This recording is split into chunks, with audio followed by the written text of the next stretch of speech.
तो दर्शक बंधु आपण स्क्रीन देखिपे भत्ता केलेंकारी जहाँ घटी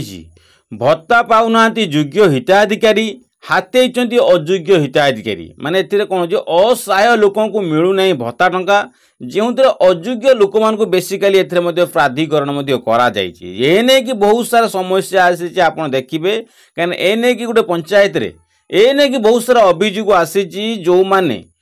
उपयुक्त योग्य असहाय लोक से सामिल भत्ता टंकार पाऊना जो मैंने अयोग्य व्यक्ति अटंती से भत्ता केलेंकारी कर जोटा आप देखिए बालेश्वर जिले में आसी जो सरकार असहाय व्यक्ति और वृद्धा वृद्धि और दिव्यांगन मानू सरकार स्तर में आर्थिक सहायता निमित्ते प्रति मास प्रदान करती आपण को माने 3500 पाउछन किए 1000 पाउछ किए 1200 पाउछंती जे भी पाऊना कहीं सरकार यही असहाय लोक मान आर्थिक सहायता प्रदान करती जो हिताधिकारी माने 80 वर्ष रु अधिक 80% रु अधिक भिन्नक्षम अच्छा से ही मानक ही 3500 टଙ୍କା लेखाएं वर्धित भत्ता सरकार प्रदान करती कौ मानक 80 वर्ष ऊर्ध 80% विकलांग मान जो अच्छा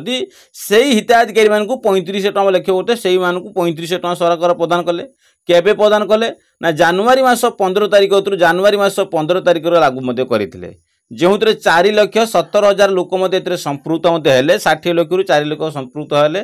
कौ माने ना 3,500 लोक मैंने पाइबापी वृद्धा बुद्धि माने किंतु बालेश्वर जिलार सदर ब्लॉकर जो पंचायत रे गाँ ना गाँव रोटे अनेक योग्य हिताधिकारी माने भत्ता पाऊना जो बालेश्वर जिलार जो अच्छा सदर ब्लॉक जो अच्छी सदर ब्लॉक बहुत सारा योग्य मान अच्छा एपर्तन से योग्य हिताधिकारी थाई भत्ता टଙ୍କା पाऊना एने कि पंचायत अनेक वृद्धा वृद्धि और शारीरिक भिन्नक्षम व्यक्ति माने रही बहु कम बयस लोक वर्धित भत्ता हाथ अभियोग आसी माने यार कहर कथा हूँ जो मैंने एक्चुअली योग्य था कि 60 वर्ष टपिलानी से सामिल करा जो मैंने कम बयस से सामिल जो अभियोग आसी कम बयस व्यक्ति माने से मधुबाबू पेंशन योजना हाथ कि जो मैंने शारीरिक भिन्नक्षम वृद्धा वृद्धि माने से भिन्नक्षम माने बहुत बयस कि भत्ता टଙ୍କା वर्धित भत्ता सामिल करा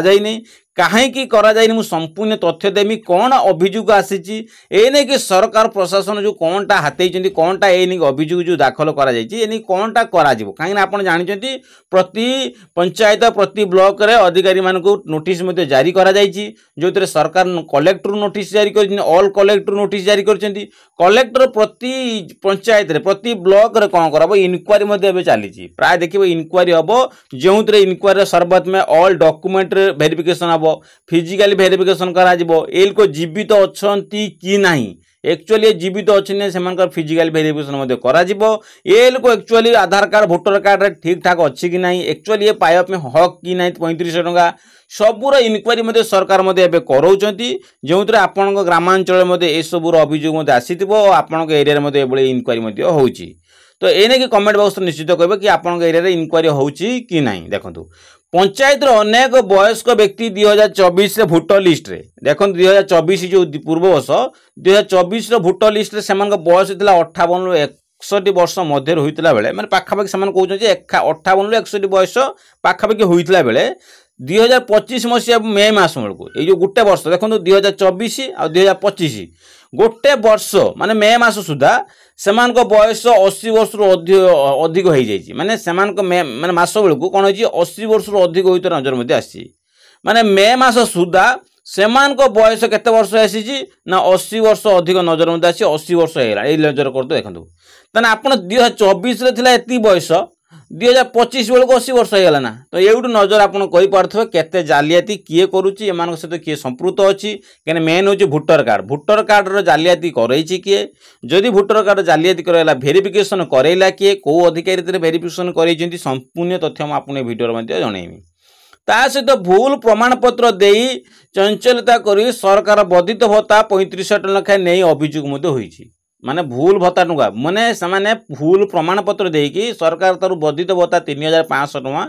हाथे थो नहीं यही नहीं कि सरकार पाखर अभियोग होने कि तेरे पंचायतर पार्वती मिश्र उर्मिला परिड़ा और क्षीरमणि बेहेरा विजय कुमार साहू भली अनेक लोक 85 ରୁ 90% शारीरिक भिन्नक्षम ओ अछंती ओ आओ माणिक बेहेरा अच्छी जो मैंने अच्छा व्यक्ति मैंने अच्छा पंचायत जो ना अच्छी से ना मेनसन कर अनेक लोक 85 रू 90% शारीरिक भिन्नक्षम अच्छा जो व्यक्ति अनेक वयस्क व्यक्ति 80 वर्ष अधिक होते अर्धित भत्ता तालिकार ना न आसुवर असंतोष व्यक्ति कर नजर करूँ लोक मैंने 60 वर्ष है लोक मैंने कौन कर भत्ता भत्ता दे जॉइंट होती 80 वर्ष व्यक्ति को 80 वर्ष रु अधिक है माने जानते 60 70 80 वर्ष हो सारा कि भत्ता टुआ भत्तार जॉइंट हो पाने जो मैंने 60 वर्ष था गोटे वर्ष भर 80 वर्ष से भत्ता टुआ मिलूँ गोटे वर्ष भर बयस बढ़ा 20 वर्ष से सरकार किसी नजर करूना किसी प्रशासन किसी ना कि सब ओके कहीं जोर जार मोलकतार कि ए क्षेत्र में देखो सरकार कौन कर 80 वर्ष ऊर्ध होगा कि किसी टिप्पणी ना सरकार से किसी भी माने किसी भी पदक्षेप नौना तो ये कौ मैंने दायी किए दायी एटा आप कमेंट बॉक्स निश्चित करूँ ए नहीं कि यह तो तदन कर शिक्षानुष्ठान ग्रहण करा नगले आगामी दिन में विराट जन आंदोलन हम बोली सांबादिक सम्मिलन में चेतावनी देती पंचायत बासिंदा जो पंचायत बालेश्वर जिलार जो अच्छा जो बासिंदा अच्छा से सांबादिक सम्मिलन में जे आम मैंने यार माने यार किसी तदारक न करा जाए जो मैंने पाइबा हक नुहे से 80 वर्ष पारि इनक्वारी करा जाऊ आम मैंने 80 वर्ष हो सारा पर भी आम को भत्ता रिलेटेड मुझे जॉइन करा जाऊ आज 80 वर्ष पारि गलानी से कहीं पाइले आम को कहीं दि जाए यार जदि इनक्वारी न करा जाए ताहले आम मैंने कार्यानुष्ठान करूँ आगामी दिन में विराट जन आंदोलन करूँ जो सांबादिक सम्मिलन में सरकार को जे आम मैंने पंचायतवासी मैंने कौन करूँ बड़ आकार गोटे जन आंदोलन करूँ ए नहीं कि बालेश्वर जिलापाल सूर्यवंशी मयूर विकास को परिचाल भाव में भत्ता दुर्नीति नहीं ए नहीं कि पाखक अभियोग आसी तेणु खूब शीघ्र तदंत कर कार्यानुष्ठान ग्रहण करा कहुई जो ये नहीं कि जिलापाल कौन कहते यार तुरंत तदंत करने तुरंत तदंत करने कार्यानुष्ठान करने ये नहीं कि जिलापाल जो अभियोग कले जिलापाल कौन कहले तुरंत यार अभियोग तदंत कार्यानुष्ठान कराब ये जो मैंने भी ये संपृक्त अच्छा समस्त को धर कौ मैंने 60 रू 80 वर्ष होती धर जो मैंने 80 वर्ष पूरी सारापर से कहीं मिलूना से कथा कराब भोटर कार्ड जालियाती क्यों मैंने करें तो सेमान कथा मत विचार हम कहीं भोटर कार्ड जालियाती करे किए एम को आप्रुव करे किए डॉक्यूमेंट वेरिफिकेशन करेला किए फिजिकल वेरिफिकेशन करेला किए तो सबू एसबू कलापर ई किए करे सबकि क्षेत्र में ये सब एक आप्रुव करेला किए सरकार ए बाबद को किसी ध्यान दौरान सरकार ए बाबद किसी ध्यान देकी सरकार यार बड़ कार्यानुष्ठान ग्रहण आगामी दिन में करेंगे।